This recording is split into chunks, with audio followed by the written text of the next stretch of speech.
Les habla César Enciso. Habíamos tenido la oportunidad de estar juntos en una charla hace unos días. Estamos dando unos minuticos antes de empezar para ver si llegan más personas. Yo creo que 7 y 5 minutos creo que podríamos estar empezando. Vamos a ver si con esos 2 minutos alcanzamos a mejorar la cantidad de personas que ya estén en el módulo.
Bueno, dando continuidad a las charlas que hemos venido realizando en relación con el tema de la atención de pacientes críticos, especialmente en aquellos con diagnóstico de infección por SARS-CoV-2. Hoy vamos a hacer la revisión de algunos aspectos de protección personal. En lo que ha corrido de la pandemia, del inicio de la pandemia, hemos tenido una experiencia pues, bastante complicada con el manejo de los pacientes con este tipo de infecciones. Creo que en muchas de las regiones en las que ustedes se encuentran, el número de casos también ha sido importante. Y lo que hemos venido viendo a lo largo de las semanas es que la evidencia sigue siendo contradictoria y la mayor cantidad de cosas que podemos hacer por los pacientes están relacionadas con medidas de soporte. Y dentro de esas medidas de soporte, el riesgo exposicional que tenemos cada uno de nosotros pues va en aumento. El día de hoy nos acompaña la jefe Mónica Rojas Garzón. La jefe Mónica trabaja con nosotros coordinando una de las unidades de cuidado intensivo, que es la unidad de cuidado intensivo del Hospital Infantil de San José. Ella es enfermera jefe, especialista en medicina crítica y cuidado intensivo, es especialista en docencia universitaria y actualmente está desarrollando todos los proyectos relacionados con la aproximación de elementos de protección personal y la atención de los pacientes en este grupo de patologías en la unidad del Hospital Infantil. El objetivo de la reunión es que tratemos de hacer una revisión de lo que existe en la evidencia frente a este tópico que parece ser uno de los más importantes. Esperamos que puedan disfrutar de la charla y sobre todo que puedan tener la oportunidad de interactuar, teniendo la consideración de que todo lo que quieran puedan preguntar, bien sea a través del chat o bien sea al finalizar en las preguntas a través del micrófono, porque para nosotros es tremendamente importante conocer en qué podemos llegar a hacer más énfasis para que ustedes obtengan mayor información y una mayor cantidad de soporte en la dura práctica que se está desarrollando acá. Asimismo, les queremos pedir un favor inmenso y es que, teniendo en cuenta la forma como se ha comportado la asistencia, para nosotros es de gran valor saber quiénes están ingresando a las plataformas para ajustar los contenidos, ajustar los exámenes. Entonces, por eso les han hecho una solicitud de que nos dejen en el chat su nombre la regional a la cual pertenecen y el cargo que ocupan dentro de los hospitales. Ya sin más preámbulos, los dejo con la jefe Mónica Rojas, a quien le agradezco muchísimo su compañía esta noche. Doctor, muchas gracias por la invitación y muchas gracias por la presentación. Pues yo honrada de participar en este encuentro y de poder aportar desde nuestra experiencia y nuestra revisión documental cómo ha sido el trabajo que hemos desarrollado desde que dio inicio la pandemia y tuvimos conocimiento de que teníamos que enfrentar esta nueva situación. También para mí es muy grato poder contar con la presencia de colegas y del equipo médico y terapeutas físicos y respiratorios que también veo que están ingresando, de estas regiones que son tan ricas en diversidad, en naturaleza y en la calidad de las personas. Entonces, sin más preámbulos, vamos a empezar. Y quisiera iniciar haciéndoles una pregunta que creo que pues viene al lugar frente al tema que vamos a discutir el día de hoy, y es ¿cuáles son los sentimientos o emociones que han experimentado desde el inicio de la pandemia? Pues yo podría darles a conocer algunos que ha experimentado mi equipo de trabajo, incluso en mi manera personal también, y es incertidumbre, preocupación, ansiedad, impotencia y definitivamente mucha preocupación por lo que estamos enfrentando. Sin duda alguna, esta es una situación que es nueva para todos y pues trae consigo una serie de desafíos que debemos enfrentar de la mejor manera. Estos son los aspectos que vamos a tratar en la sesión.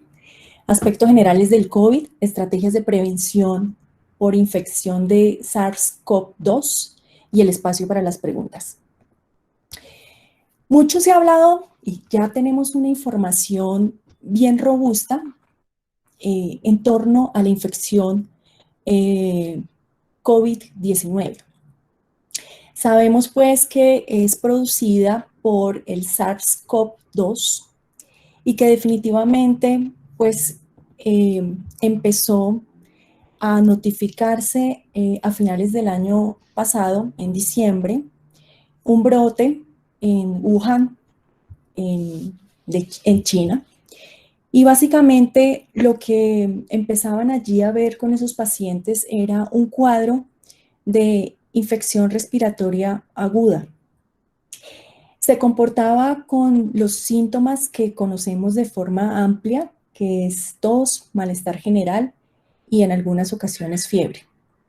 Sin embargo, en este tipo de patología había una condición especial que permitía poder compararla con epidemias anteriores como el SARS en el 2002 y 2003 y el MERS que se presentó en el Medio Oriente también, pero había una situación adicional y era la progresión rápida de la enfermedad.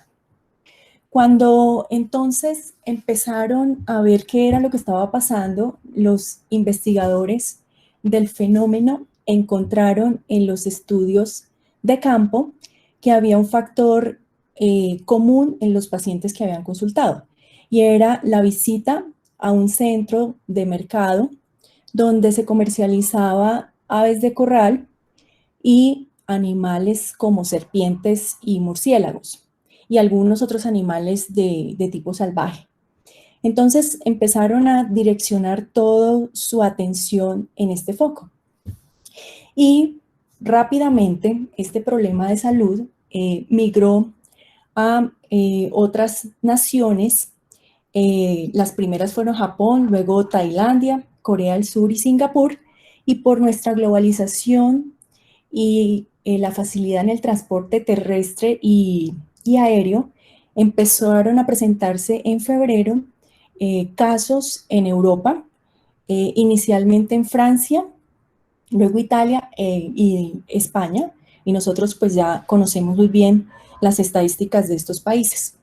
Entonces, luego de que se conocieron casos en Europa, el 11 de marzo del 2020, el director general de la Organización Mundial de la Salud declaró el estado de pandemia.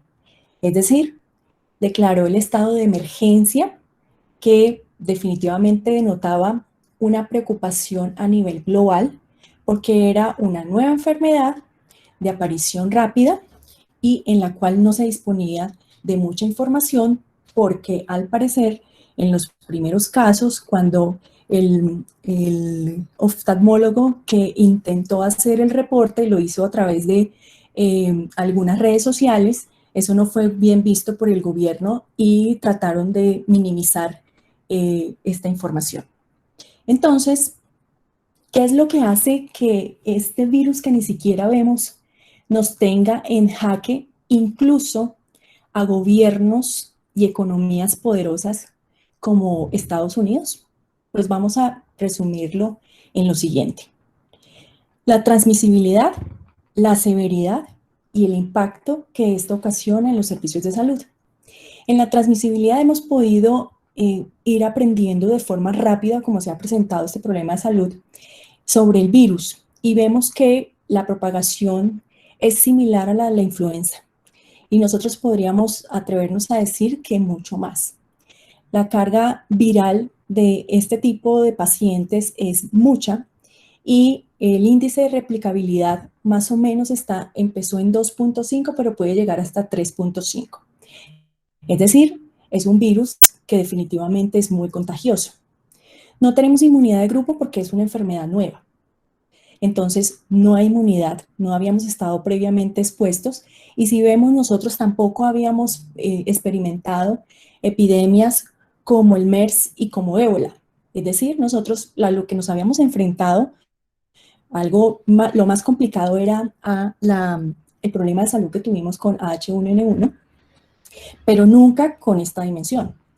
Entonces, también, ¿qué pasa con esta enfermedad? Entonces, ya les había contado que es tremendamente rápida en la evolución, que adicionalmente puede ser mortal en algunos tipos de población, que ya vamos a ver cuáles son, y que no tenemos unas medidas farmacológicas que de verdad, a ciencia cierta, nos digan que los pacientes van a estar mejor, vamos a disminuir su carga viral y los tratamientos son seguros. Ustedes conocen muy bien que se están usando muchos medicamentos que ni siquiera tienen estudios que respalden con un buen nivel de evidencia su uso y que nos digan que son definitivamente efectivos y seguros para emplearlos en este tipo de pacientes.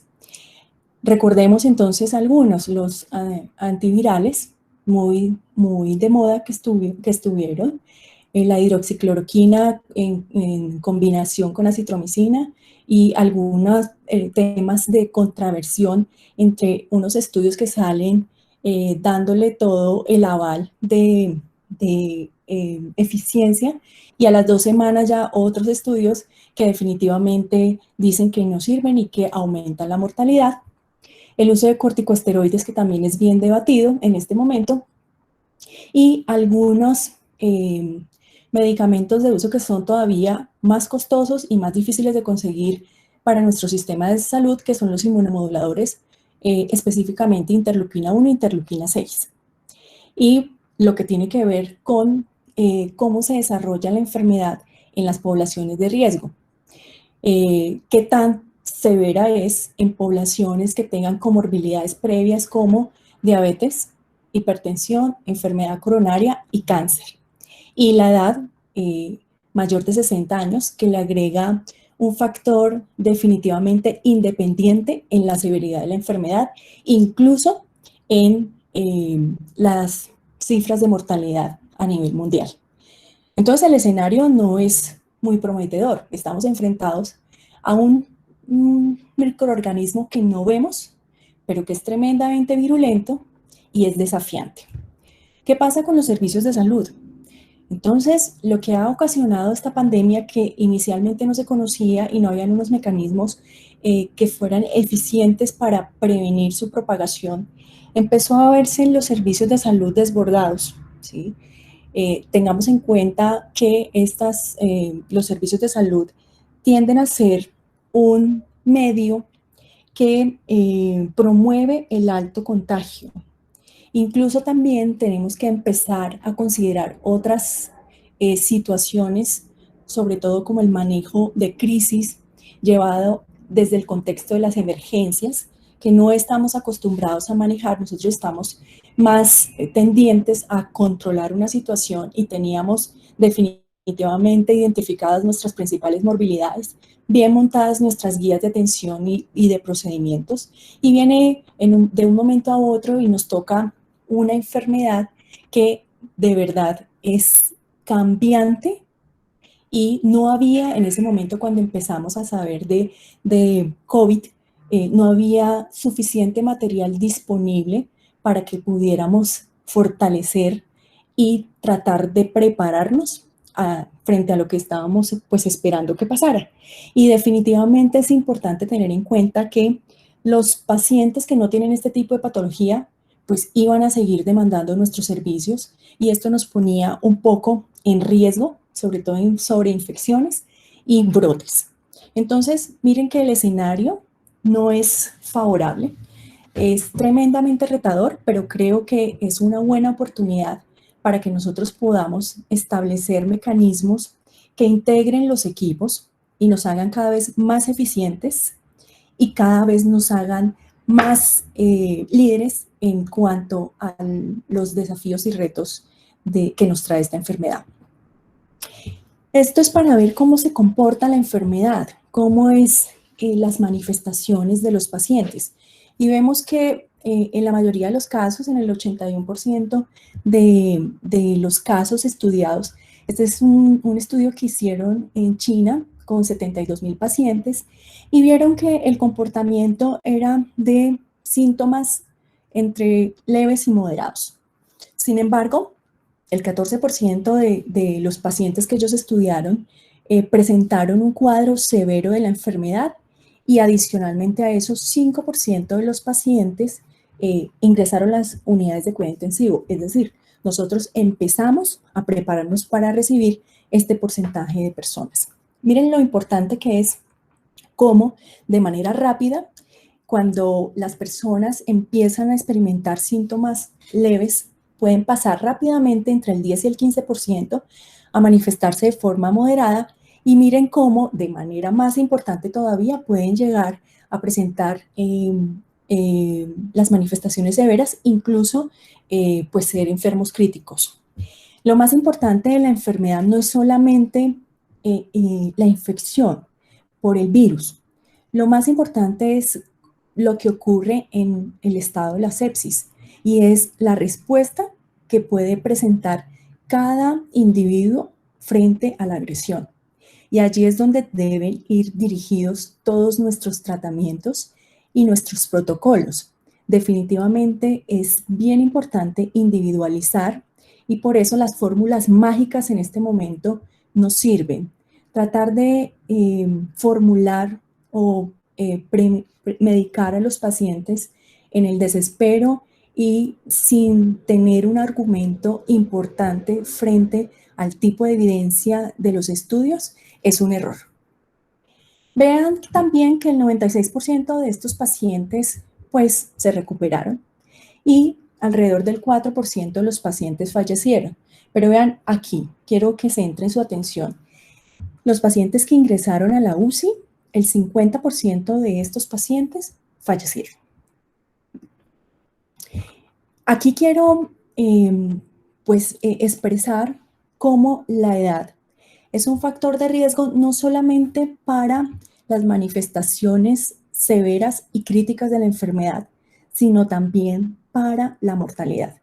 Fíjense ustedes cómo a partir de los 50 años, por cada década de vida, aumenta el riesgo, es decir, se duplica el riesgo a fallecer de estos pacientes. Y definitivamente sí es importante que nosotros podamos establecer que este tipo de población hay que atenderla de manera rápida y eficiente, con el fin de disminuir esta cifra tan cruda.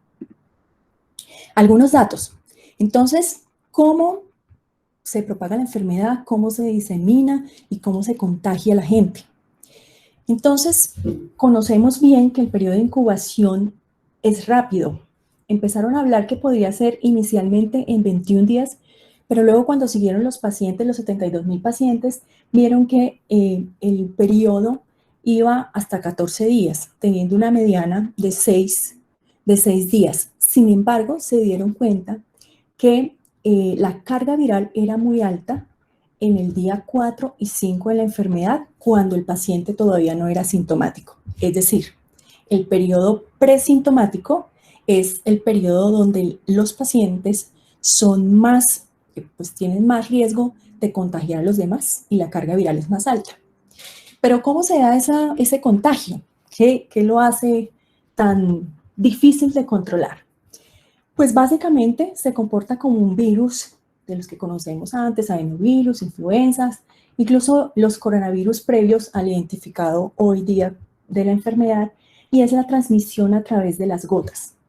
Sabemos que los pacientes o las personas que pueden ser incluso asintomáticas al toser, estornudar o hablar, pueden distribuir gotas, y en esas gotas, obviamente, va alojado el virus. Entonces, allí es importante que podamos establecer que las gotas son el principal mecanismo de transmisión. Es decir, cuando yo estoy a menos de 2 metros de una persona que tiene el coronavirus, pues estoy en riesgo.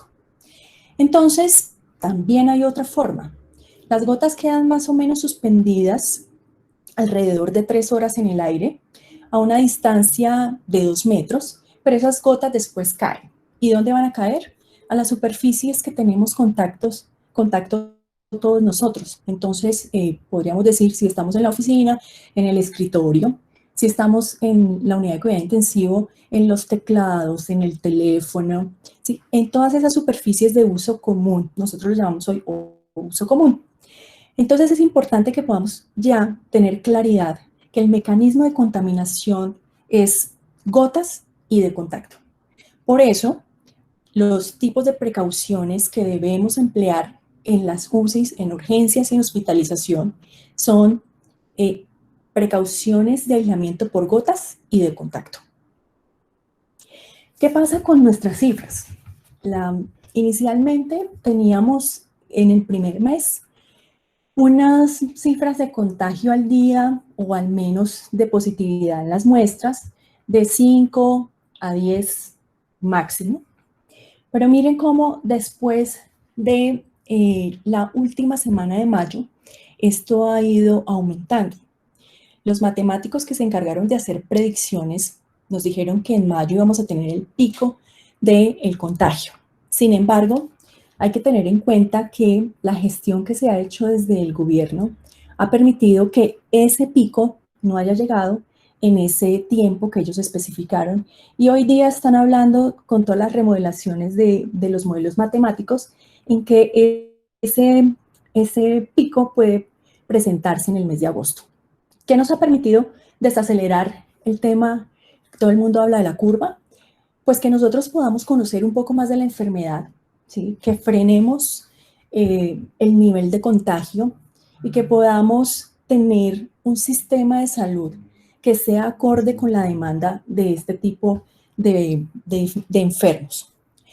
Esto es actualizado del día de hoy. Ellos actualizan a las 8:30 de la noche.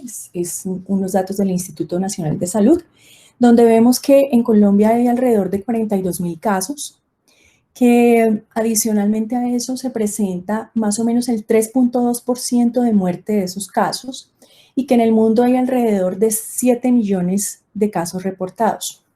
Fíjense ustedes cómo también lo que les había contado en el estudio de China, el tema de cómo está concentrado la edad en los contagios, va desde los 20 hasta los 50 años. Sin embargo, cada vez es más importante ver que en el comportamiento de las personas infectadas han ido apareciendo personas en edades mucho más extremas, por encima de los 80 años, que hace un mes no se presentaban en estas estadísticas. Importante aquí resaltar que sigue siendo predominante la infección de los hombres por encima de la infección de las mujeres. ¿Y qué pasa con la mortalidad?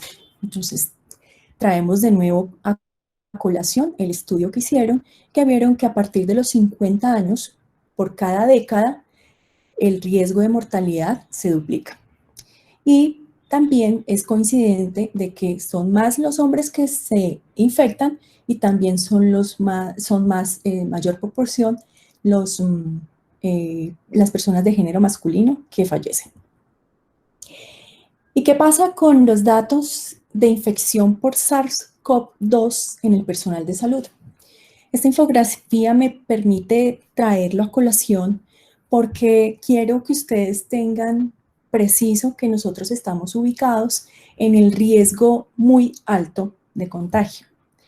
No solamente por la circulación del virus y por la idea de que tenemos pacientes infectados, sino también porque hay una aglomeración en estos sitios, en todos estos sitios. Casi no hay ventilación y la distribución entre el flujo de aire no es el adecuado. Estos son unos datos que están actualizados de mayo, del 11 de mayo. Ellos actualizan cada mes, entonces próximamente mañana van a actualizar, pero quise traerlo para que ustedes vieran cómo es la presencia de la enfermedad en el equipo de salud y cómo se hace el estudio y cómo se clasifica. Entonces se clasifica en 3. La infección se clasifica es cuando presuntamente el riesgo es relacionado con su ocupación de salud, es decir, el trabajador al momento de hacer la investigación, las personas que están en seguridad social y el trabajo, identifican que la prestación del servicio de salud, ¿sí?, es la condición principal donde la persona estuvo expuesta al virus con unas actividades relacionadas propias de su labor. Existe otra clasificación que es cuando el riesgo no es relacionado con la ocupación, es decir, cuando la exposición no se relaciona con el desarrollo de su labor y en el lugar de trabajo. Los casos importados, cuando estos casos se presentan, cuando las personas viajan a unos lugares donde la circulación del virus es mayor y todavía sigue siendo en un gran porcentaje, que es este que ustedes ven aquí, los casos pendientes de investigación. Entonces, el principal factor que se le atribuye a que estos 365 trabajadores se hayan infectado es definitivamente el presunto riesgo relacionado con su exposición en el sector de la salud. Esto es bien importante para que ustedes vean cómo el 83% de los pacientes que se estudiaron en Bogotá trabajan en la red privada y el 17% pues en la red pública. Es decir, son más las personas que se infectan los que trabajan en la red privada.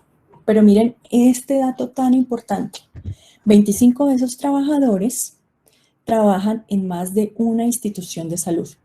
Entonces, vayan enfocando no solamente el riesgo a lo relacionado con lo que nosotros hacemos en nuestro día a día, sino en cuántas instituciones se elabora del mismo orden de salud, y eso tiene que ver con la variabilidad de la adherencia a los protocolos entre una institución y otra, y de pronto también puede favorecer el tema de el suministro de elementos de protección personal.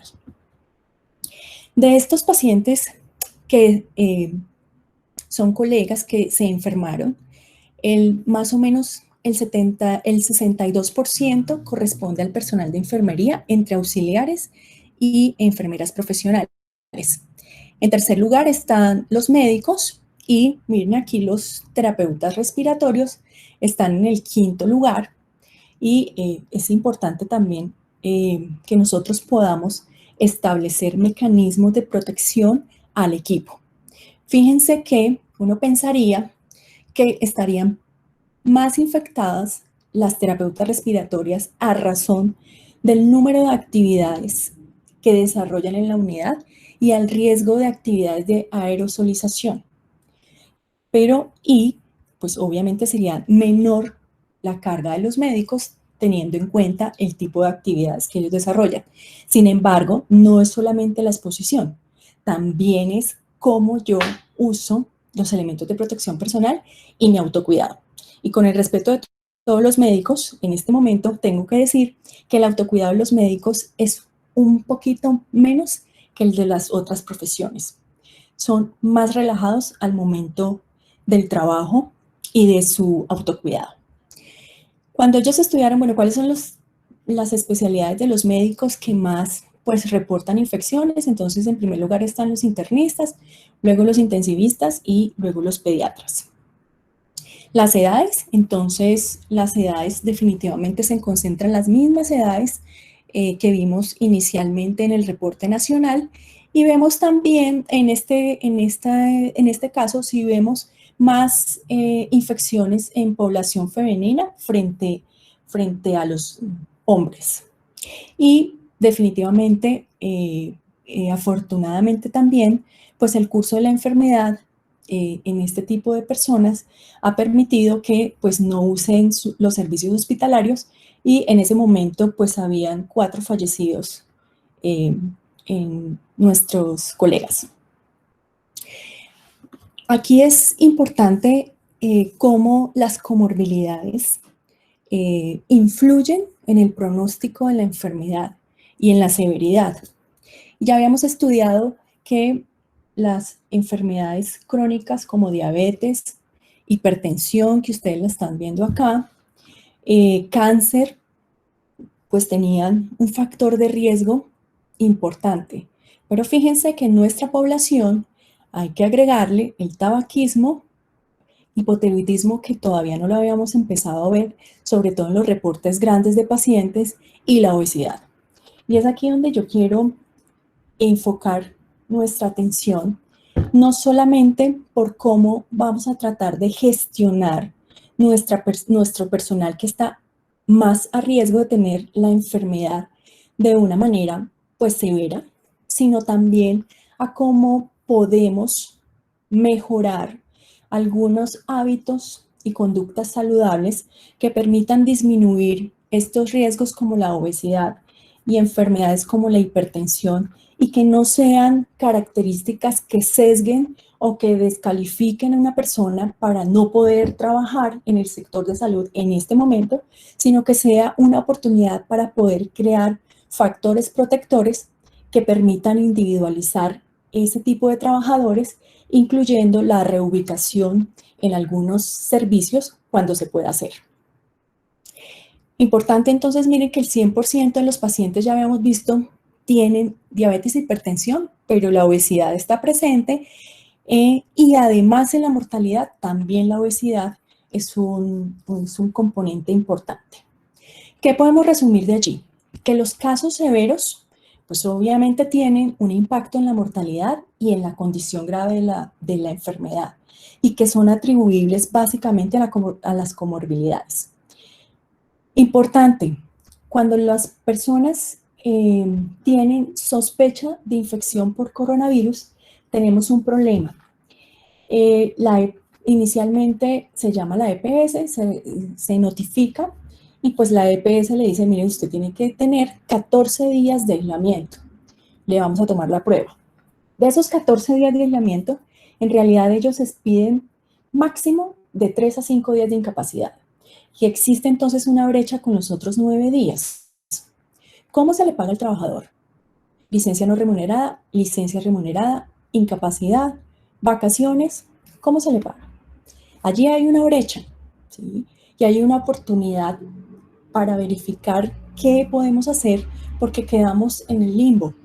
Por un lado, estamos cumpliendo con el protocolo, pero por otro lado, el personal de salud no va a trabajar no porque no quiera, sino porque es un protocolo. Pero también a la luz del empleador, ¿cómo se pagan 14 días si el trabajador o el colaborador no asiste a su jornada de trabajo? Allí pues es importante ahora la participación de las ARL, pero las ARL no participan hasta que la prueba no es positiva y se considera una enfermedad de orden laboral. Entonces, todavía allí tenemos un problema. El trabajo, ya habíamos visto, el trabajo en diferentes instituciones de salud representa un riesgo mayor de contagio.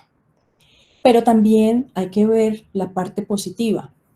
Esto es una oportunidad para reforzar y evaluar todas las medidas que tenemos de bioseguridad que nos ha tocado aprender. Nosotros teníamos protocolos básicos y que eran direccionados directamente a cómo se transmitía la enfermedad, pero nunca estábamos nosotros considerados como el huésped en la enfermedad. Entonces es importante que podamos nosotros establecer mecanismos efectivos que permitan disminuir ese riesgo. ¿Cuáles son las áreas más propensas? Las UCIs, hospitalización y urgencias. Recuerden que los pacientes con mayor gravedad son los pacientes que generan mayor contagio. Y es definitivamente importante ya avanzar en el tema del contagio social y la medida de prevención, que es el distanciamiento social y el autocuidado. Más adelante les voy a compartir una publicación que hizo el periódico El País, un periódico español, de un estudio que hicieron en Corea, donde después de que hicieron el estudio del brote, identificaron muchas situaciones que tenían que ver con cómo nos comportamos en nuestro medio social, que no tiene que ver nada con el laboral, pero dentro del hospital. ¿Y qué pasa con la salud mental de nosotros? No tengo que hablarles mucho de la estigmatización. Todos los días tenemos noticias redundantes, rembombantes, sobre el tema de la estigmatización a la que nosotros estamos siendo personas o estamos siendo punto de objeto. La incertidumbre, que ya habíamos hablado de esto, en convertirnos en un factor de riesgo para las personas que nos rodean, para nuestras familias y para nuestros seres queridos. Pero esto en contraste de que somos las únicas profesiones que en este momento tenemos un trabajo fijo, ¿sí? Y tenemos una actividad y tenemos un permiso de salir de nuestras casas para poder desarrollar nuestras funciones, y adicionalmente a eso, muchas veces somos el único sustento o las únicas personas que en este momento podemos llevar nuestro sustento a la casa. La angustia moral es descrita por las enfermeras americanas, donde ellas vieron cómo la afectación está implícita en las enfermeras, sobre todo en las etapas de crisis, donde la toma de decisiones no se hace de forma organizada como uno quisiera, con todo un acervo y principios éticos, sino que se ha tocado tomar decisiones como a quién ponerle un ventilador, como a quién dejar morir, ¿sí? Adicionalmente a eso, ver la gente sufriendo sola, porque no podemos dejar que entren sus familiares, pues disminuyendo obviamente el nivel del contagio, y otras situaciones que definitivamente nos angustian de forma moral. Esto se ve representado en unos síntomas que son de orden emocional, físico y psicológico. En lo psicológico quiero centrarnos un poco en el agotamiento emocional y la despersonalización de los pacientes. Y quiero preguntarles, ¿quién de ustedes no ha querido salir corriendo un día del turno cuando le toca en la zona COVID? Y del día anterior solo tenían 3 pacientes y hoy tienen 10. ¿Quién de ustedes no ha querido salir corriendo cuando los pacientes inician y llegan a sus instituciones y ustedes ven que empiezan a morir uno tras otro y tras otro, independientemente de lo que les haga? Entonces, es definitivamente un componente principal. Todo esto nos abre una visión más integral de cómo debe ser el manejo adecuado de todo lo que tiene que ver con la salud mental del personal de primera línea, como somos llamados o como son llamados las personas que hacen asistencia a este tipo de pacientes. Miren, esto es un estudio que hicieron los psiquiatras, y lo que hicieron fue que incluyeron 1.257 personas y empezaron a aplicarles unas encuestas de orden de identificación de problemas en salud mental. De esa población, el 76% eran mujeres, y miren cómo nuestra participación es importante, el 61% de ellas eran enfermeras. Se hizo el estudio en 34 hospitales en China, y lo que vieron definitivamente es que teníamos un índice alto de condiciones de salud mental, como depresión, ansiedad e insomnio, y que la angustia estaba presente en el 71% de las personas. Fíjense cómo ya empezaron a ver que las mujeres tenían más riesgo a tener este tipo de situaciones o de manifestar este tipo de situaciones, y las enfermeras aún mucho más. Vieron también que algunas de esas personas experimentaban solo una de estas condiciones. Incluso muchas llegaron a presentar 3 de estas condiciones. Y entonces, ¿cuáles serían las estrategias de prevención para la infección por SARS-CoV-2 en el personal de salud? Definitivamente ya hemos visto que esto nos ha traído una serie de desafíos importantes que hemos tenido que liberar, pero pues es importante que podamos establecer un sistema organizado. Sin embargo, también es importante que se pueda mantener alrededor o en el tiempo. Lo primero que hay que hacer es prepararse y ajustar los servicios. Y esto nos toma más o menos entre 2 semanas en la revisión de la bibliografía y tratar de incorporar toda la experiencia que tuvo China al inicio. Incluso también tomamos alguna experiencia de España que nos lleva un tiempo anterior a sufrir este tipo de enfermedad, y pues desarrollamos algunas etapas que se las voy a contar. Entonces, ¿qué hicimos en cuanto a la preparación y ajuste de los servicios? Definitivamente es primordial que ustedes en sus instituciones tengan una ruta de atención definida para este tipo de pacientes. Esta ruta de atención debe estar conciliada con dependencias en el hospital como el comité de infecciones, enfermería, salud ocupacional y los médicos. Importante que puedan ustedes identificar cuáles son sus zonas de atención, cuáles son las zonas de expansión, y que identifiquen también cuáles van a ser sus zonas limpias y sus zonas contaminadas. Y allí se va a derivar todas las actividades frente a cómo atendemos los pacientes. Definitivamente es importante que ustedes conozcan la estructura o la infraestructura de sus instituciones y que puedan establecer unas rutas que disminuyan el tema de la circulación entre pacientes COVID y no COVID, y que también se pueda hacer una cohortización de este tipo de pacientes para que puedan suministrar la atención de manera más segura. Recuerden que siempre tener en cuenta el tipo de aislamiento, las precauciones de aislamiento son gotas y de contacto, deben proveer la señalización, y definitivamente tenemos que dotar los servicios con nuevas cosas.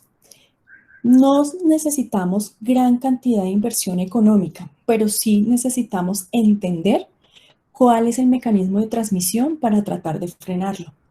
Nosotros tenemos en las unidades de cuidado intensivo, y eso es un estándar de habilitación, son los equipos biomédicos para cada cubículo. Sin embargo, hay algunos elementos que usamos de manera muy frecuente para la atención de nuestros pacientes que en este momento no podemos compartirlos. Entonces, no hay una terapeuta buena y no hay una enfermera buena si no tiene en su bolsillo estos elementos. ¿Qué tenemos que hacer? Tenemos que cambiar, ya no usarlos en el bolsillo, sino en cada cubículo tratar de ver cómo dotamos estos elementos que pueden ser un fómite para las infecciones. También ver el tema de los glucómetros, de los electrocardiogramas, que sí es de los electrocardiógrafos, perdóneme, que sí es más difícil conseguir un electrocardiógrafo para cada paciente, pero sí se debe establecer unos procesos de limpieza y desinfección que permitan pues garantizar que el procedimiento que vamos a hacer con los pacientes va a ser de manera segura. ¿Qué otras cosas adicionales nosotros tuvimos que hacer y cambiar algunos aspectos de nuestra rutina? Limitar el transporte del paciente. Nosotros tratamos de no llevar los pacientes a exámenes o pruebas diagnósticas si no nos van a cambiar la conducta. Bien sabemos que las unidades de cuidado intensivo se caracterizan por un número importante de pruebas que se hacen para toma de decisiones. Sin embargo, en este tipo de pacientes es importante tratar de limitar el transporte entre las diferentes dependencias con el fin de disminuir el nivel de contagio de las demás personas. Concentramos las actividades. ¿Y qué quiere decir esto? Concentrar las actividades. Nos tuvimos que volver más fuertes en el trabajo en equipo. Entonces, las unidades de cuidado intensivo son un escenario propicio para que la gente pueda trabajar la interdisciplinariedad. Pero esto solo es posible si cada uno puede ser líder en su proceso y nos nutre a través de su disciplina y ayuda a conseguir un objetivo en común. Entonces, las organizaciones cada vez tienen que ser menos jerárquicas y más horizontales y deben convertirse en organizaciones inteligentes. Y más de ser organizaciones inteligentes, son organizaciones que aprenden, donde cada uno de los miembros son importantes, aportan desde su disciplina y definitivamente consiguen objetivos comunes. Entonces, es importante que podamos entonces establecer de verdad el trabajo en equipo, que deje de ser una poesía y se convierta en realidad. Cuando se concentran las actividades, incluso las actividades del médico, aquí está el médico, es que es un poco penoso y no salió en la foto. Concentramos las actividades donde son terapias respiratorias, terapia física, administración de medicamento, cambio de los tendidos, incluso el examen físico de esos pacientes. Tratamos de disminuir el número de contactos de las personas con esos pacientes. Y con razón a eso pudimos establecer otro tipo de actividades como son que pudiéramos traer las bombas de infusión lo más distal de la cabecera del paciente, casi que en la entrada, en la puerta, y adicionalmente a eso pudiéramos también preparar infusiones para 24 horas, teniendo especial cuidado con aquellas moléculas que pues no estén disponibles dentro de sus instituciones para las infusiones extendidas. Entonces es importante también que tengan una interacción con el químico farmacéutico que les permita pues tener la información de primera mano de si sus moléculas, sobre todo de los antibióticos, pueden ir en infusiones extendidas y aseguramos la estabilidad y la disponibilidad que necesitamos del medicamento en el plasma del paciente. Disminuir todos los procedimientos generadores de aerosol. Y ya vamos a ver más adelante cuáles son. Comunicación de la familia a través de las tecnologías de la información y la comunicación. Bien, esto ha sido un trabajo importante porque, si bien es cierto, la mayoría de nuestros colaboradores son millennials, pues son millennials para algunas cosas. Por ejemplo, estar metidas en las redes sociales, estar chateando y demás, les encanta. Pero en el momento que usted le dice, mire, tenemos que cambiar la información, la educación y la comunicación con la familia de forma presencial a utilizar la tecnología, ha sido también un ejercicio importante porque no todas las personas tienen ese mismo nivel de disponibilidad frente a nuevas cosas, pero nos ha permitido crecer y definitivamente mejorar las respuestas humanas de nuestros pacientes y de sus familias, porque los pacientes una vez ingresan, y imagino que es así en la mayoría de sus instituciones, una vez ingresan a la unidad de cuidado intensivo, lo primero que tenemos que decir es, usted es un contacto estrecho, debe estar en su casa. Bueno, es importante que podamos mejorar la comunicación y traer la tecnología a disposición de la humanidad. Ya la humanidad no debe ser esclava de la tecnología, sino que tenemos que traerla como un aliado más para las actividades que hoy día tenemos que hacer. Y claramente aumentar la limpieza y la desinfección de las superficies, porque ya entendimos que el virus se queda en las superficies y más adelante vamos a ver cuánto dura. Imagínense ustedes que el virus dura, ya les había contado, en el aire más o menos 3 horas. Pero vean cómo en el cartón, que ustedes ven que casi todos los empaques de medicamentos y de insumos vienen en cartón, dura hasta 24 horas. Y miren donde ustedes se lavan las manitos, dura de 2 a 3 días. Y lo más común hoy día en el uso es el uso del plástico, que también el virus sobrevive a través de 3 días. Nosotros en la unidad, como pasa en la mayoría de las unidades de cuidado intensivo en Colombia, no tenemos un sistema de recambio de aire. El sistema de recambio de aire pues está definido así para disminuir la presencia del virus en el ambiente y dice que debe ser más o menos el recambio, una tasa de recambio entre 6 y 12 recambios por hora. Nosotros no lo tenemos. Tampoco tenemos un sistema de presión negativa que permita también la circulación. Entonces, ¿qué debimos hacer? Puertas cerradas y ventanas abiertas. Y es lo más cercano a disminuir y tratar de favorecer el recambio de aire. Tuvimos que cambiar nuestros protocolos, sobre todo de limpieza y desinfección, y volver a usar el hipoclorito de sodio, que lo habíamos satanizado, sobre todo por cómo nos daña los equipos biomédicos, cómo daña también algunas otras superficies, pero también es importante que podamos mantener un proceso de limpieza y desinfección adecuado. Es decir, no podemos reemplazar y dejar solamente aplicar el hipoclorito de sodio y pensar que ya hicimos limpieza y desinfección. La limpieza debe ir siempre con un detergente previo, el que ustedes tengan en su institución, luego lo retiran y ahí sí aplican el hipoclorito de sodio. Definitivamente hay una guía que yo les envié también del Ministerio de Salud, donde pueden usar amonio cuaternario, pueden usar hipoclorito, pueden usar desinfectantes de último nivel. Lo más importante es que se haga el proceso completo y que ustedes puedan entrar a la página de WEPA y allí van a identificar si el desinfectante que ustedes usan en sus instituciones pues están avalados por esta firma o por este centro de control y pueden usarlo en sus procesos. Pasamos de usar los elementos de protección básicos a usar otros aditamentos. Todavía a nosotros nos causa trabajo que las personas estén con las monogafas el 100% del tiempo que permanecen en el turno. Empezamos a usar visores y entonces también debemos incluir en los procesos de limpieza y desinfección y definitivamente tenemos una campaña para eliminar el cartón dentro de nuestra unidad. Pero ¿qué pasa con las superficies? Y nos llamó la atención, aunque solamente hicieron seguimiento a 3 pacientes en este estudio, lo que quiero resaltar de él es que hicieron medición de la carga viral en el ambiente y pues tenían sistemas de recambio y evidenciaron la presencia solamente en un solo paciente, en el ambiente de un solo paciente, por 2 horas del virus en el ambiente. Pero cuando estudiaron a los 3 pacientes, su contexto o su entorno, vieron que definitivamente los procesos de limpieza y desinfección son un factor fundamental en la disminución del riesgo de contagio.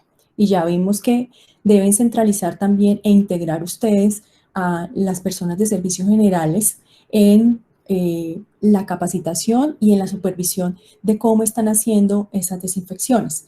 Ellos hicieron seguimiento en la antesala, en la sala y en el baño y encontraron todavía muestras en los grifos, en las mesas de noche y en las manijas de la puerta.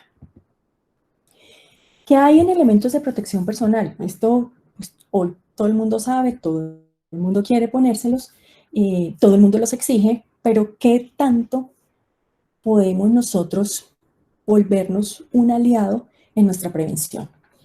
Y hay también una controversia porque esto es cambiante. Recuerden que la Organización Mundial de la Salud inicialmente dijo no usen tapabocas, el tapabocas solamente es para las personas que están enfermas.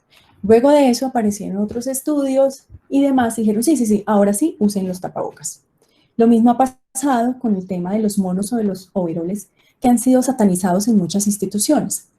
Yo pienso que no es solamente ponerse una cantidad de elementos encima, ¿sí? Entre más capas tengamos encima, por sí solos no son milagrosos ni nos van a proteger, sino es cómo es nuestro comportamiento en la postura, en el mantenimiento y en el retiro de este tipo de elementos de protección personal. Aquí ustedes encuentran los diferentes elementos y cómo, pues obviamente, la mascarilla pues protege la nariz y la boca, los visores a las monogafas pues protegen los ojos y además la nariz y la boca, los guantes protegen las manos, el delantal el cuerpo y las patas el cuerpo.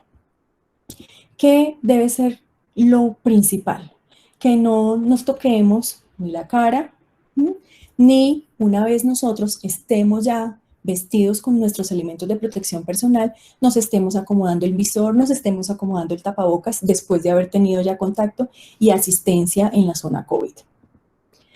En los elementos de protección personal es tremendamente importante que las personas sepan cuáles son los elementos que van a usar y eso lo definen ustedes con la matriz de riesgo y cómo los deben usar.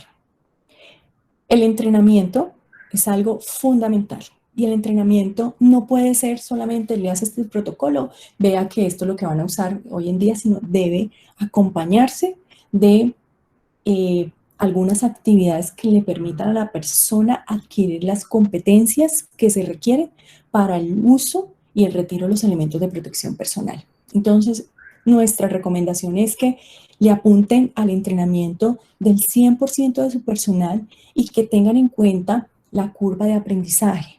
Y también tengan la curva en cuenta que la gente una vez lo aprende a hacer y lo hace de forma rutinaria y lo repite muchas veces, pues a veces en el tema del día a día, el corre-corre, olvidan algunos pasos. Entonces tienen que tener en cuenta también la curva de aprendizaje para que sigan reforzando. Esto también debe ir de la mano de las supervisiones y del autocontrol entre las personas. ¿Qué es lo más fácil? Hacer videos. Y hacer videos hoy en día desde un celular no requieren una inversión económica importante. Pueden hacerlo desde sus celulares. La idea es que sean cortos y que sean específicos en el paso a paso. Las infografías también nos ayudan mucho. Recuerden que nosotros cada vez tenemos menos hábitos de lectura y somos más visuales. Y tener un observador que más allá de calificar a las personas de cómo se colocan o cómo se retiran los elementos de protección personal, es que vigile que lo haga de una forma correcta y que asuman la metodología que viene de la aeronáutica, que es listas de chequeo cruzados, donde el avión no puede despegar si algo de la lista de chequeo no está bien. Recuerden que hoy día nosotros hacemos parte de la tripulación de este avión. Antes, si un paciente tenía una infección por un germen multiresistente, pues yo no tenía el uso adecuado de los elementos de protección personal y podía ser de que no usara los guantes y me iba y lavaba las manos más o menos, e iba y tocaba a otro paciente. El problema era pues ir a contaminar a otro paciente y una infección cruzada. Ahora estoy yo, ¿sí? Y soy yo quien está vulnerable a un tipo de infección como estas. Entonces, lo más importante es considerar que tenemos una responsabilidad, no solamente la exigencia, porque es también pues importante que nosotros podamos exigir y que tengamos conocimiento de los elementos que nos deben dotar, pero más allá está la responsabilidad, porque también los elementos de protección personal se pueden representar en una infección. Sin prisa, tenemos que hacerlo de una forma consciente. Importante aquí, como lo ven, es que siempre en el retiro se haga de la parte externa, que no tengan contacto con la parte anterior de los elementos, lo mismo el tapabocas, siempre en la parte externa, y se usan monos, tener en cuenta de que no se contaminen al momento de retirarlo y que no lo sacudan, porque si tienen pues algún grado de contaminación, al sacudirlo lo van a dejar en el ambiente. Recuerden siempre higienizarse las manos cada vez que se retiran un elemento de protección personal. Hace unos 2 años, incluso unos meses, nosotros diríamos, pero ¿qué nos vamos a desinfectar los guantes? Si el alcohol glicerinado definitivamente es para desinfectarnos o higienizarnos las manos. Pues, teniendo en cuenta que estos pacientes vamos a tener siempre un aislamiento de contacto y debemos tener siempre los guantes, pues debemos higienizarnos los guantes. Considerar que en una pandemia no hay urgencia. Si usted no está con sus elementos de protección personal, no entre a atender el paciente. La prioridad somos nosotros. ¿Cuáles son los procedimientos generadores de aerosol?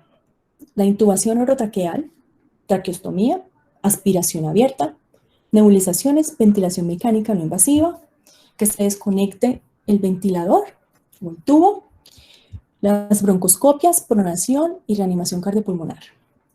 Ya les había contado que nosotros tratamos de minimizar aquellas que definitivamente podemos hacerlo. Entonces, aspiraciones abiertas no hacemos, utilizamos en todos los pacientes sondas de succión cerrada. Las traqueostomías se hacen una vez se ha cumplido ya el protocolo de destete de ventilación mecánica y no hemos logrado llevarlo a un protocolo de extubación. No usamos ventilación mecánica no invasiva ni cánulas de alto flujo porque no tenemos cápsulas, ni tenemos tampoco, ya les dije, sistemas de recambio. Cuando vamos a pronar los pacientes, tenemos un sistema incorporado con una lista de chequeo que definitivamente hace que no dejemos que los pacientes se desconecten y solo el hecho de pronar un paciente es un procedimiento generador de aerosol. Y adicionalmente a eso la reanimación también. Entonces, limitamos el número de personas que hacen este tipo de procedimientos. Por ejemplo, en la intubación endotraqueal solamente ingresan 3 personas. El auxiliar de enfermería está afuera, aunque vestido con todos los elementos de protección personal, está afuera haciendo el tema de circulación de los elementos. Lo mismo, estamos tratando de afinar un poco más que la pronación lo podamos hacer solamente con 3 personas. En este momento iniciamos con 5 personas, vamos con 4 personas, pues, pero eso amerita también un trabajo en cuanto a la mecánica corporal y algunos conceptos gravitacionales que nos permiten pues hacerlo de una manera segura. Esto es para que ustedes vean cómo en Llama está publicado una simulación cuando se hace la intubación orotraqueal, la dispersión de aerosoles, cómo puede alcanzar el cuello, incluso los oídos, y esto no está protegido en el sistema normal de lo que tenemos que son batas, delantales. Por eso nosotros usamos el mono, pero con una responsabilidad grande de todo el equipo de cómo se lo ponen y cómo se lo quitan. ¿Qué usar entonces? ¿Qué me produce a mí más comodidad o qué me produce a mí más seguridad? ¿Ustedes creen que con eso tenemos que tomar la decisión de qué usar? Definitivamente no. Ya aprendimos cómo es el método de contagio de esta enfermedad. Y entonces recuerden que importante que podamos seguir las recomendaciones del Instituto Nacional de Seguridad y Salud americano, donde nos dan las recomendaciones de acuerdo al tipo de paciente y al tipo de procedimiento que vamos a usar. Ya vemos entonces que las gotas están suspendidas en el ambiente, pero que también puede ser que haya procedimientos en nuestra unidad de cuidado intensivo que produzca aerosolización y esas partículas que son más pequeñas se queden todavía más tiempo en el ambiente y por más distancia. E importante también la circulación de aire y el número de personas que están dentro del área que permiten que el aire corra sobre todo más rápido y con una mayor distancia. En los procedimientos generadores de aerosol, entonces no es solamente importante tener el respirador en el 95, sino también una protección de todo nuestro cuerpo que nos disminuya el riesgo de que nos contagiemos. Esto es para recordar la clasificación. Recuerden que en Europa están la clasificación de FP1, FP2 y FP3 y en el continente americano tenemos N95 y N100 y N99. Esto es cuánto tiene la capacidad de filtrado del aire. Y pues recuerden que estas partículas son muy pequeñas, por debajo de 0.3 micras. ¿Pero qué significa la N y qué significa el 95? Estos respiradores vienen de la industria. Estos respiradores no fueron diseñados para nuestras labores en la salud. Sin embargo, pues los hemos adaptado de una forma importante porque disminuye el contagio y nos da una mejor protección al momento de tener contacto con aerosoles y con el tamaño de las micras de este tipo de gérmenes. Entonces, la N corresponde a que no es resistente al aceite. Dentro de nuestras actividades no necesitamos que sean resistentes ni al aceite, ni al vapor, ni a líquidos volátiles. Entonces, es perfecto para nosotros. Y el 95 quiere decir que filtra el 95% de las partículas que hay en el ambiente. Los otros tipos de respiradores, entonces la R significa que es resistente al aceite y la P muy resistente al aceite. Entonces, nosotros no necesitamos que sea resistente al aceite porque nuestro tipo de actividad no implica el contacto con este tipo de sustancias, pero sí que tenga una capacidad de filtrar el aire por encima del 95%. ¿Cuáles son las recomendaciones que siempre debemos tener en cuenta? Nosotros en la época del H1N1 incluso empezamos a usar los respiradores N95, pero no sabíamos cómo usarlo y no lo poníamos y bueno, sin problema. Cuando trajimos las personas que son las expertas y nos dijeron, venga, aquí hay una técnica, y después de eso les dijimos a los médicos, venga, hay una técnica, pues eso fue algo nuevo, pero definitivamente muy enriquecedor para cada uno de nosotros. ¿Qué tenemos que tener en cuenta allí? El ajuste siempre se tiene que verificar, siempre. Y el sello también, eso es lo más importante. ¿Cómo se debe verificar el sello del respirador? Entonces se debe hacer esta maniobra. Siempre se debe poner el respirador en el 95, se debe coger con la mano en forma de coquita el cuerpo del respirador y se debe ubicar en la mano. Se debe pasar primero la banda superior, que debe estar ubicada a nivel de la coronilla, y luego la banda inferior, que va a estar ubicada debajo de la oreja y aquí en el cuello. Allí en el sello del respirador lo que tenemos es que acomodar la tirilla que hay aquí en el puente nasal y hacer dos pruebas. Hacer la prueba de presión positiva y la prueba de presión negativa. En la prueba de presión positiva, lo que nosotros debemos hacer es exhalar suavemente y ver cómo el respirador se debe inflar, sin despegarse de esta parte de los bordes de la cara. Y cuando hacemos entonces igual, nos llevamos las dos manos aquí a la parte superior del respirador, hacemos la prueba de presión negativa y es cuando nosotros inspiramos profundamente o inhalamos de manera profunda y el respirador debe hundirse o retraerse, pero también no debe despegarse de los bordes. Esta es la prueba de positiva y negativa, pero adicionalmente a eso tenemos que hacer una prueba del sellado, y la prueba del sellado consiste en hacer una exhalación profunda y ver que no se sale el aire por esta estructura ni por acá. Solo así, cuando hacemos estas tres pruebas y no tenemos ninguna fuga, podemos entrar a la atención de este tipo de pacientes. Si no les hace sello, si es muy grande, no entre. Llamen a su coordinador para que busquen pues un respirador que se ajuste a su morfología de su cara. Esta es la forma incorrecta, entonces siempre hay una laminilla que va en el puente nasal. No deben ir las tiras entrecruzadas como ustedes la ven aquí, y menos el respirador N95, es un accesorio de moda que va en el cuello. ¿Cómo reconocer si su respirador N95 pues es adecuado para lo que usted necesita? Entonces recuerden que ya les había dicho que el ente que regula los respiradores es el Instituto Nacional de Salud y Seguridad Ocupacional.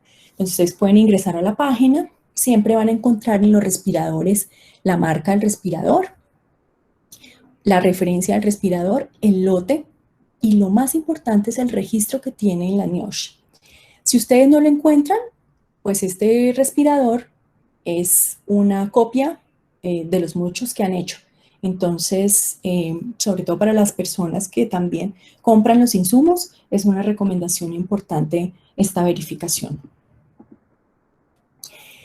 El CDC dice, miren, los respiradores son desechables, pero definitivamente en épocas de crisis y de pandemia, como estamos viviendo hoy en día, el abastecimiento puede ser nulo.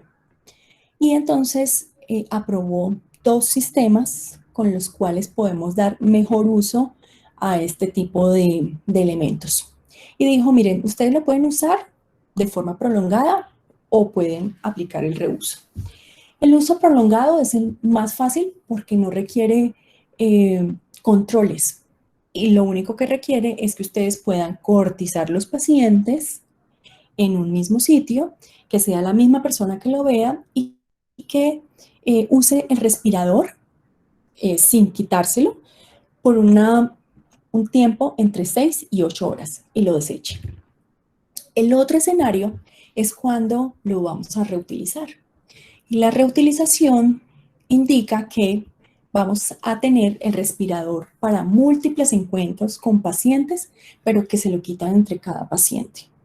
Es decir, en jornadas donde no estén ni 6 ni 8 horas de turno con más de 6 o más de 8 horas de turno con el mismo respirador, por ejemplo, puede ser en consulta externa o en urgencias, en el triage, donde puede tener pacientes con riesgo de COVID o pacientes que no sean COVID, entonces se los quitan y se los ponen y pues obviamente esto se puede usar por 5 turnos. Es mucho más exigente al momento de controlar. Importante entonces, también lo recomienda el CDC, que se pueda usar un visor para proteger ese respirador N95 de la contaminación, que puede ser no solamente por el virus, sino por otros patógenos que hayan en el hospital. Estos son algunos riesgos de cuando hacemos reuso y es que pierda el ajuste. Importante porque dicen que solamente 5 usos, porque después de que hicieron los estudios, cuando se usaron más veces, más de 5 usos, empezó a tener un problema en la estructura y no hacía un ajuste, no hacía el sello, que pierda la efectividad en la filtración y esto está relacionado con la reutilización, pero más que la reutilización es la descontaminación para esos escenarios donde no vamos a tener este tipo de elementos y puede haber obviamente un riesgo de propagación de la infección porque ya ha sido utilizado en un escenario de atención de pacientes con infección por COVID y al momento de colocárselo o retirárselo puede haber un tipo de contagio. ¿Y cómo rehusar la mascarilla N95 si eso es lo que ustedes tienen establecido en su institución? Pues no debe ser por más de 5 usos, debe ser personal y no se debe depositar en una bolsa de plástico. Ya sabemos que la humedad y el plástico favorecen la viabilidad del virus. Entonces, se debe guardar en una bolsa de papel marcado con los nombres y se debe ir seleccionando el uso y solamente se puede hacer hasta 5.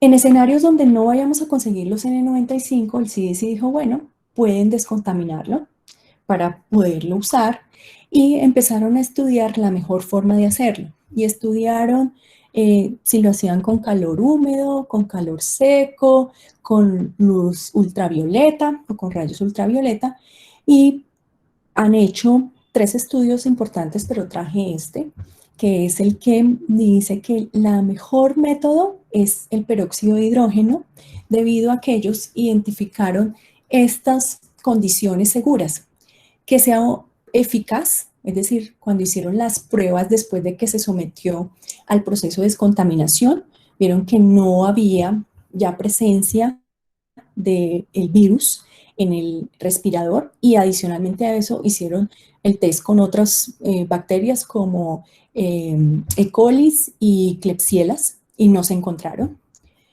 Se mantenía la eficacia del filtro, es decir, no se dañó el filtro.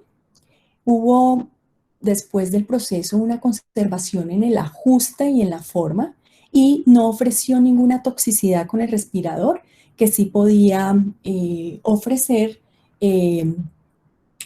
otro tipo de metodología para descontaminar este tipo de respiradores. Y entonces dijeron, miren, no se daña, no queda húmedo y definitivamente sí se elimina el virus. Entonces resulta ser un proceso seguro, pero que también tiene indicadores que nos permiten ver la viabilidad del proceso y que no vaya a haber ninguna omisión para la persona que lo vaya a usar. Siempre se debe marcar porque pues la primera persona que lo usó debe volverla a usar luego de la contaminación. Y lo que yo les contaba, el CDC dijo, miren, se pueden poner un visor careta para disminuir el tema de contaminación del respirador. Nunca hacerlo con alcohol, nunca hacerlo con hipoclorito, porque esto sí dañó la filtración. Miren ustedes cómo disminuyó la capacidad de filtración de una manera importante y cómo adicionalmente a eso dañó eh, el mecanismo electrostático que necesita el filtro para poder tener un grado de filtración importante por encima del 95%. Entonces, no lo hagan, por favor, ni en el horno microondas, ni usen alcohol, ni usen hipoclorito, porque como esto, lo que usamos ahora y hace parte de nuestros elementos de uso personal también y de primera necesidad, estos no son métodos seguros, entonces no lo hagan, por favor, con esta metodología. ¿Cómo protegemos la piel de nuestros guerreros? Entonces, nosotros hicimos una búsqueda y encontramos este protocolo que lo hizo un grupo de expertos en el cuidado de la piel, y siempre cuando las personas llegan al turno, nosotros recomendamos que no usen maquillaje, pero que preparen su piel. Nosotros dijimos, miren, hay que comprar elementos que tengan un pH neutro y que no vayan a causar algún tipo de alergia. Nos ha funcionado bien el acetato de aluminio. Entonces la persona llega, se lava las manos, se aplica su acetato de aluminio, deja que se seque y sigue con su postura de elementos de protección personal. Cuando vemos que ya existe algún grado de presión, usamos apósitos, pero apósitos delgados. Puedo decir aquí la marca, el apósito que usamos nosotros es Stratin, y lo que protegemos son nariz y mejillas. Pero definitivamente siempre hay que ver que el respirador selle. Después de eso, cuando ellos se van a retirar el respirador y todos sus elementos de protección personal, deben cerrar los ojos cuando se van a retirar el adhesivo, porque lo que no queremos es que si hay algún tipo de salpicadura, pongámoslo decir de esa manera, inhale de pronto también partículas que pueden estar allí. Y si se presentan lesiones, que hasta el momento no hemos tenido ninguna, pues se deben tratar con crema hidratante inicialmente y luego con apósitos delgados. En cuanto a la salud física y mental, siempre hemos tratado de incorporar esta dimensión. Nosotros pensamos que es una esfera importante para que si nuestro personal está bien, nuestros pacientes están bien cuidados. Y empezamos a trabajar en algo que antes no se hacía, que era prestar siempre atención a las señales del cuerpo, fomentar los descansos y la alimentación saludable, incluso incluimos algunas actividades de bienestar auspiciadas por la empresa, que es que las personas que están trabajando en esta zona tienen el almuerzo y la cena asegurada. Incluimos un momento de gratitud en el turno, reconocemos lo que salió bien y siempre estamos en procura de cultivar la resiliencia. Recuerden que la resiliencia es la capacidad que tenemos todos los seres humanos para anteponernos ante una dificultad y volverle una oportunidad. Y tenemos también un recurso del coach que han hecho uso de forma grupal y también de forma individual. Este es el estudio que les había dicho que publicó este periódico, que se hizo en Corea del Sur, y tiene como factor fundamental es cómo la gente en un call center multiplicó el riesgo de contagio en 4 factores. Lo primero, el contacto múltiple, que fueron contactos cercanos y además prolongados y en un espacio cerrado. Ustedes se dan cuenta aquí, más o menos 13 funcionarios estaban en el call center. De esos, cuando las personas se empezaron a enfermar y todavía no eran sintomáticos, 9 de ellos se enfermaron y seguían en la misma distribución y como cuando, además de eso, se ubicaron dentro de una estancia donde habían 137 trabajadores en un entorno cerrado, es decir, mucha gente en un entorno que no tenía buena ventilación y además de eso no tenían, tenían tiempo prolongado de exposición, se infectaron el 57%, el 58% de las personas que trabajaron allí. Cuando esas mismas personas fueron y tuvieron contacto con el ascensor, con los baños, pues la proporción de contagiados fue menor. Incluso en esta zona solamente dieron 3 personas positivos para COVID. Entonces, esto nos deja una enseñanza que podemos incorporarla a nuestros procesos, sobre todo el de distanciamiento social, que es difícil decirle a las personas que es muy chévere tomar tinto juntos, pero que no podemos hacerlo en este escenario, que ya no podemos tomar los almuerzos de forma colectiva, que ya no podemos hacer reuniones de más de 3 personas, y es un poco al principio chocante, pero cuando se empieza a explicar cuál es la razón de esto, que es solamente la protección y evitar el contagio. En este momento nosotros somos 110 personas en enfermería. Hemos tenido 6 personas que han ido a prueba de COVID, pero no hemos tenido ninguna persona infectada. Entonces, cada vez estamos trabajando de la mano con las personas, cambiando conductas, pero con la reflexión. No tenemos nada en temas punitivos, pero sí más bien de aprendizaje colaborativo. Lo que aquí ustedes ven es el soporte de todas las actividades que se hacen en el distanciamiento social hoy día. Recordar siempre el lavado de manos, las precauciones de gotas y de contacto, la prevención de las infecciones asociadas en la atención y salud de estos pacientes, el uso adecuado de los elementos de protección personal, la limpieza y desinfección y el distanciamiento personal.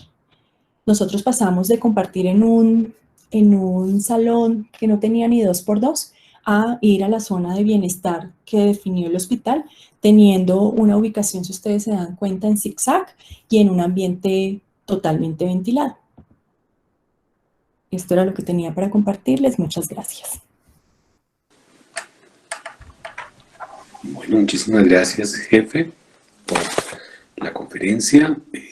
Estamos pendientes de sus preguntas, si tienen alguna observación. Estamos entrando en este momento en una fase un poco diferente del entrenamiento. Empezamos a apartarnos un poco de los temas que son netamente científicos a temas que son más prácticos relacionados con el qué hacer y cómo desarrollar un proyecto en relación con la atención de estos pacientes. Hemos traído, digamos que algunos de los tópicos que la experiencia nos ha venido dejando en los últimos meses, en los que hemos venido cambiando completamente el modelo y hemos cambiado mucho el centro en el que nosotros teníamos fijada la atención. Poco a poco hemos comprendido que más allá de una gran cantidad de recursos tecnológicos, se necesita un gran desarrollo de los procesos. Y quizá lo que hablaban hoy es algo muy importante y es centrar la atención en la protección de cada uno de nosotros como un elemento fundamental para poder desarrollar la atención.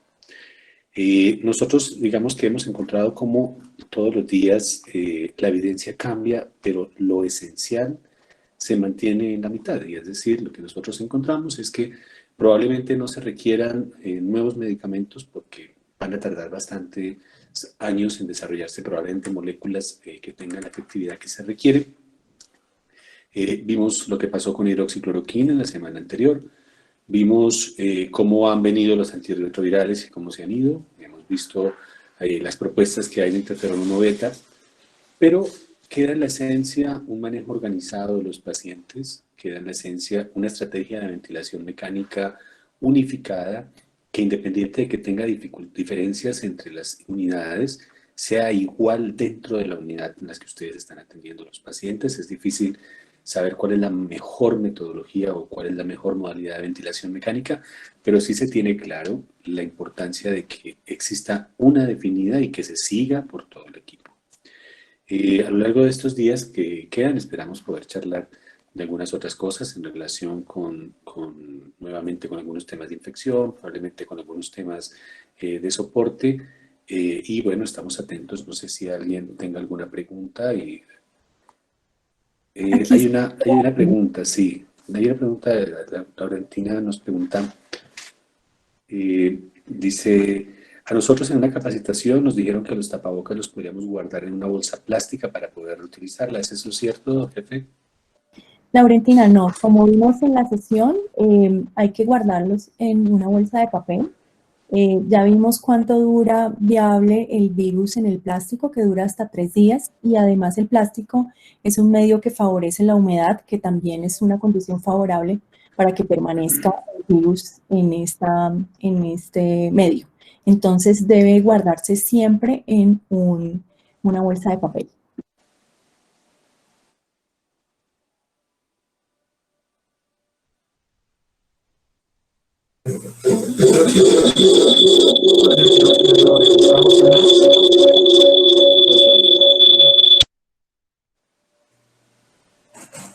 Buenas noches.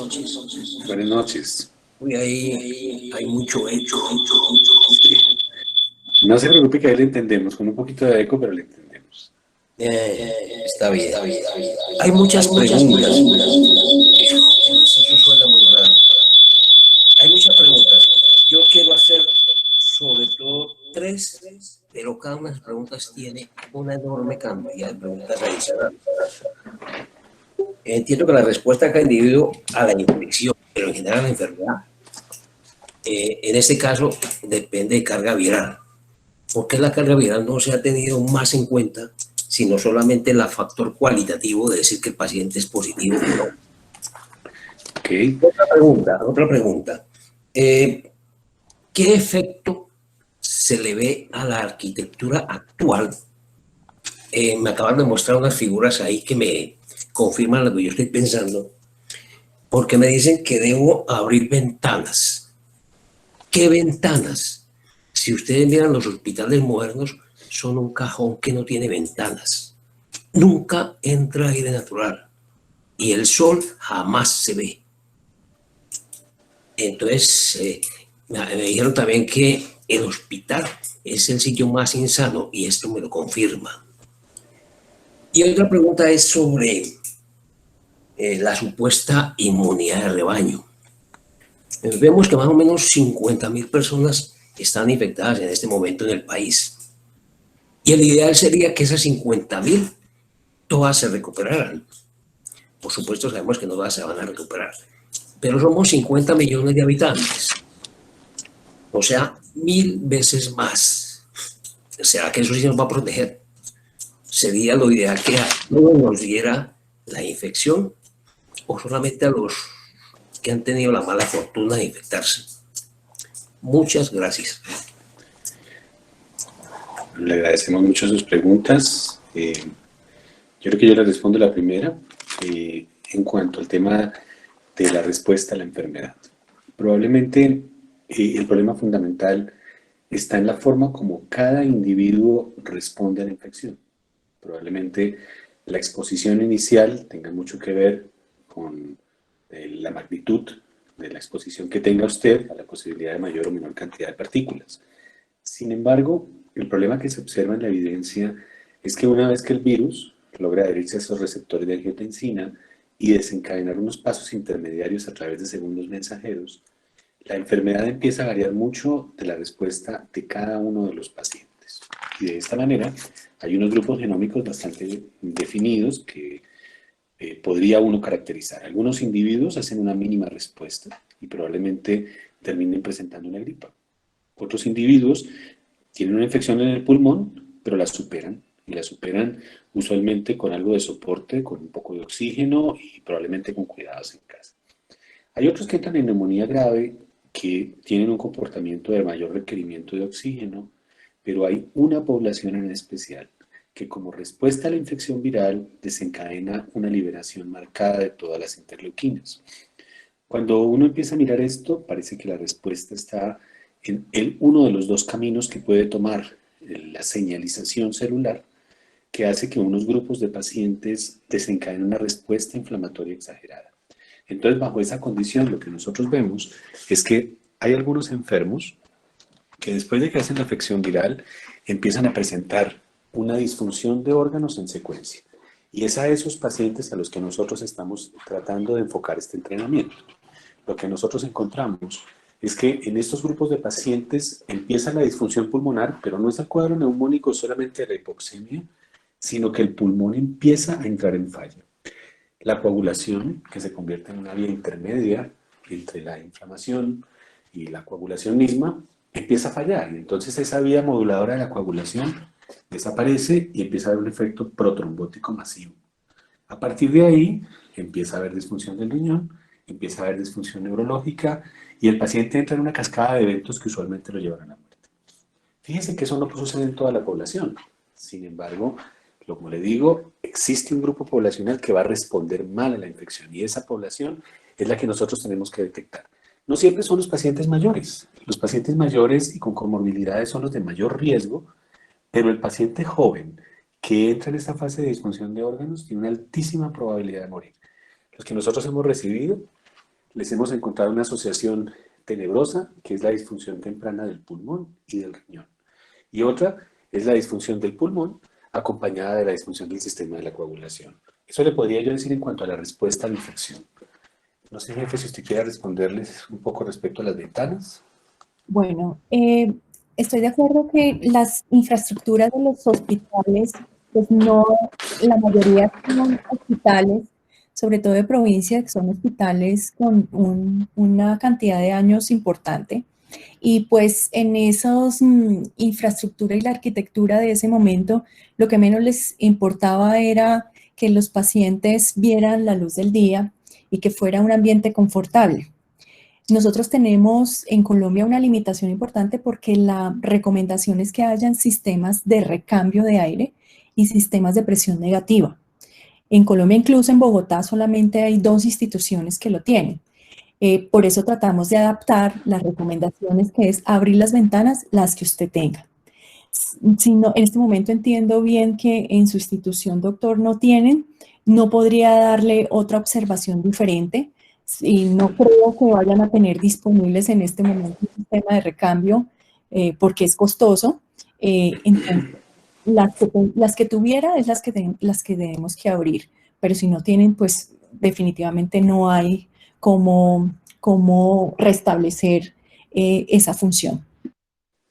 Nosotros hemos encontrado algo interesante y es que hay una gran variabilidad en la infraestructura de los hospitales y como usted dice, en su mayoría los hospitales se convierten en recintos completamente cerrados e incluso en algunos momentos hace unos meses nos pedían sellar las ventanas de los hospitales. Nos decían, mire, tienen que sellar las ventanas porque esto genera que cualquier insecto pueda ingresar y pues genera una condición de riesgo.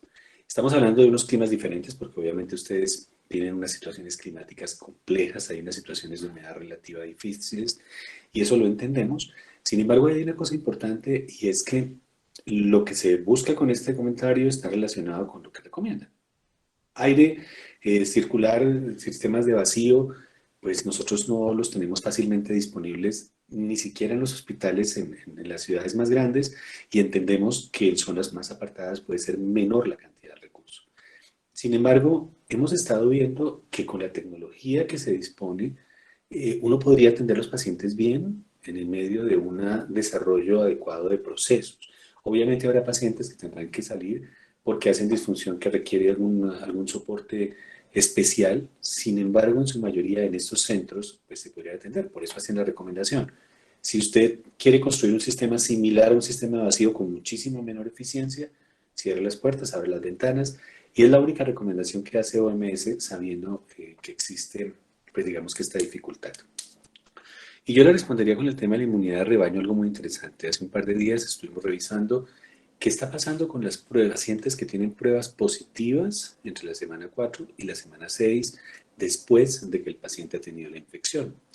Y hay una dificultad grande en comprender qué pacientes desarrollan realmente un estado de inmunidad, eso todavía está por verse, y cómo se va a comportar esa inmunidad con las mutaciones del virus. Lo que sí se está encontrando es que hay pacientes que persisten con pruebas positivas a lo largo de la semana 4 a la semana 6 y la OMS empieza a decir probablemente no son casos infectantes. Esto se lo dejo en el tintero porque me ha parecido muy interesante cuando empezamos a pensar, bueno, ¿y cómo vamos a manejar esto? ¿Cuándo vamos a manejar el aislamiento? ¿Hasta cuándo van a tener que quedarse allí si las pruebas siguen siendo positivas? Y es una dificultad grande porque la respuesta no es completa. Sin embargo, empiezan a haber reportes en lo que estos pacientes con persistencia de pruebas positivas entre la cuarta y la sexta semana dejan de ser infectantes. Como la inmunidad, muy difícil saberlo. Yo creo que lo que usted dice es totalmente cierto. Poco probable que logremos un control de inmunidad de rebaño con 50 millones de personas. Lo que tenía pronosticado Estados Unidos en el escenario más optimista era el 10% de la población y en el escenario pesimista el 60% de la población infectada. Y digamos que en este momento no se sabe cómo se va a comportar la frecuencia, pero pues sí existe alta probabilidad de que se infecte una población importante sin que se logre esa inmunidad de rebaño. A pesar de eso, va a haber todavía población vulnerable.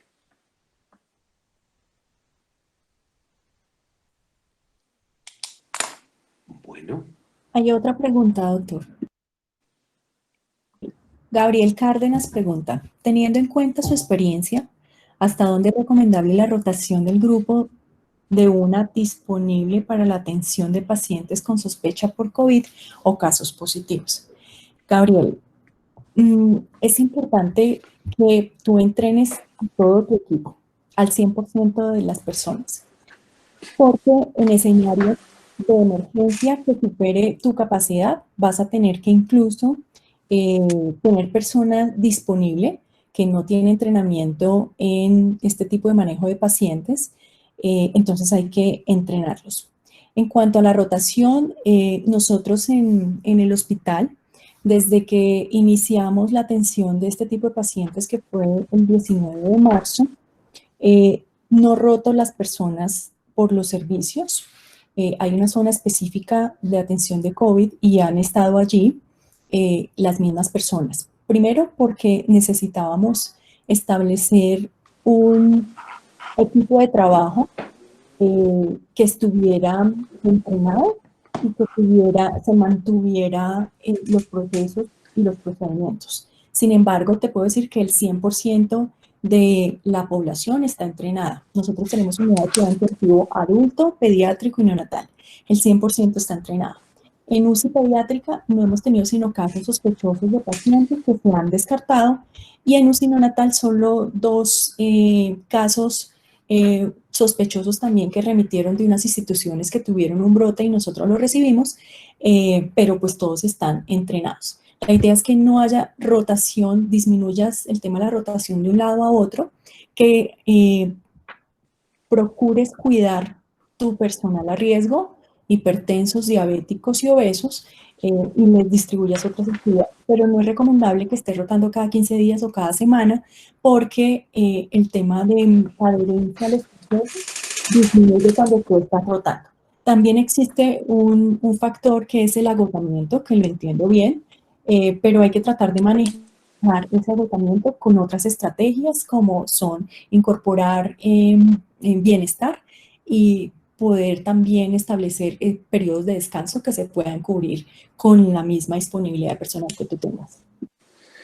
una cosa adicional es que nosotros poco a poco hemos ido tratando de organizar las actividades para que sean las mismas personas que están en la unidad, pero no todo el tiempo con los mismos pacientes que están con COVID. Porque el solo hecho de estar con tapabocas, y me imagino que a una temperatura alta debe ser una situación muchísimo más difícil, el estrés, la presión de las familias, toda la situación en sí va generando una condición de desgaste importante en el personal. Entonces lo que hemos hecho es que tratamos de que estén un tiempo, no un día uno y un día el otro, porque eso nos parece que no, pero sí una jornada de unos 4 o 5 días y después se relevan a zonas en las cuales tenemos eventos cerebrovasculares, infartos u otras patologías que probablemente tengan una menor carga emocional que lo que tiene esta infección. ¿Sí? Les repito que nosotros somos convencidos ahora que con un equipo con ustedes somos capaces de mantener los pacientes en las unidades y no tener que estar remitiendo todos los enfermos a las ciudades. Con el equipo que ustedes tienen, seguramente se puede llegar a una atención unificada que va a rescatar muchísimos de los enfermos que están allí.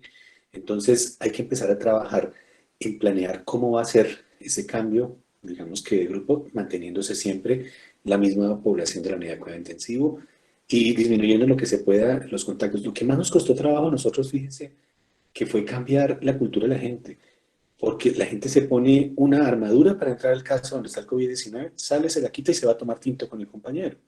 O veíamos gente en algunas zonas de tierra caliente que entraban descalzos a los cubículos porque era el mecanismo de controlar la temperatura. Entonces, obviamente, esa parte cultural es una cosa que hay que modificar completamente si uno quiere avanzar dentro del proceso. Porque el resto, en el tratamiento médico, seguramente ustedes ya lo saben, porque es que no hay una cosa diferente de cuidar el ventilador, no encharcar el pulmón, no exagerar de los antibióticos, mantener buena sedación, nutrir los pacientes, protegerles la piel y tratar de mantener la familia segura. Doctora, aquí hay otra pregunta, Laurentina Guerrero. Doctor, tengo una pregunta. ¿Es posible que haya personas inmunes por COVID-19? Por ejemplo, los 11 casos que hubo en el departamento del Baupés. Pues no hay una inmunidad innata descrita, ¿sí? Por el contrario, hay una habilidad especial de los seres humanos, especialmente en las células respiratorias pulmonares, al virus. No conozco datos de inmunidad innata. Pues ese ha sido el problema principal de la vacuna. Ahorita se está tratando de definir si el suero de las personas que han tenido la infección podría ser útil en los nuevos casos para acortar el tiempo de enfermedad y la severidad de la misma. Hay bastantes personas optimistas, pero yo te podría contar que la OMS en la guía de mayo de 2020 lo plasma claramente en que no existe en este momento una indicación médica de hacer eso. Luego, parece no haber una inmunidad innata. Hay otra pregunta que está acá, dice el señor José Moreno, buenas noches, una pregunta en pacientes con COVID en los cubículos de la UCI donde están seguidos, ¿qué recomiendan? Ya que si en la UCI tenemos un paciente puede ser con una sepsis o una falla cardíaca, no COVID. Sí, doctora, y sí, tiene toda la razón usted. O sea, la restricción en espacio, ¿sí? Tratar de mantener por lo menos 2 metros de distancia. Las barreras físicas son necesarias. Entendemos que en muchos sitios la UCI es un espacio único en el cual no tienen las medidas completas de separación, pero hay que tratar de independizar lo más que se pueda el paciente de los demás y el personal que lo atiende, porque siempre existe la tentación de estar corriendo a apagar una bomba o a callar un monitor y ya ahí pueden haber tasas de contagio. Entonces, se han descrito brotes grandísimos, en Italia uno y en España otro en centros hospitalarios, precisamente porque no se tiene la forma de hacer el aislamiento. Entonces, es una recomendación tratar de buscar en lo posible y en lo disponible, porque sabemos la restricción, la separación física y el mantenimiento de un espacio mínimo de 2 metros entre un paciente y el otro. Profe, aunque estamos ahorita hablando de manejo, hay otras cosas que le preocupan a uno. Cuando uno escucha, le dicen que los tailandeses y los chinos comen murciélagos y culebras y cosas de esas, y perros, y nosotros nos asqueamos. Si bien es cierto, en nuestro país no consumimos mucho murciélago, sí se consume en algunas partes, de a poquito, pero se consume culebra. Pero se consume en bastante cantidad chigüiro y se consume también guagua y unos cuantos tipos de pájaros. Supuestamente en algún momento estos animales se van a cruzar con los animales, es decir, los virus que ellos portan, que también portan virus, se van a cruzar con los que puedan tener nuestras vacas o nuestros marranos o nuestras gallinas. ¿Hay posibilidad que nos caiga alguno originado en esta zona? ¿Algún virus originado en esta zona? Es muy, muy poco probable. Muy, muy poco probable. La mutación de los virus usualmente tarda muchísimos años en lograr tener una variación interespecie.